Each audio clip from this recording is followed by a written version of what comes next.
A moment of joy. Rescuers pull a whole family from the rubble in northern Syria. More often, bodies are removed. Thousands more people mourn or wait for news, as the toll from the quake that struck southern Turkey and neighbouring Syria rose to more than 11,000 people on Wednesday. Turkish President Tayyip Erdogan visited Kahramanmaraş in southern Turkey to see the devastation firsthand, 2 days after disaster struck. Anger is growing over what local people say has been a slow government response. Erdogan has declared a state of emergency in 10 provinces and sent in troops to help. Devletin kurumları hepsi. All state institutions are working on this at the moment. On the first day we experienced some issues, but then on the second day and today, the situation has been taken under control. Hakimiyet tesis edildi.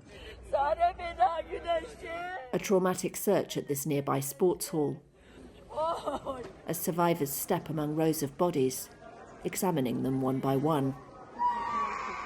Other makeshift morgues are in stadiums and parking lots. The tremor struck in the dead of night when people were sleeping.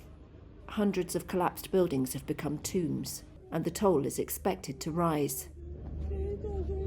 In the quake zone, survivors slept in their cars overnight in the freezing cold, or in the streets under blankets, fearful of going back into buildings shaken by the 7.8 magnitude tremor that hit in the early hours of Monday.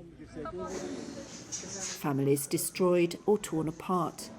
In an Aleppo hospital, Bakir says he lost 13 members of his family of 16 when their building collapsed. Only my brother, my 1.5-year-old niece and I got out, he says. Yusuf has waited 2 days for someone to rescue his relatives.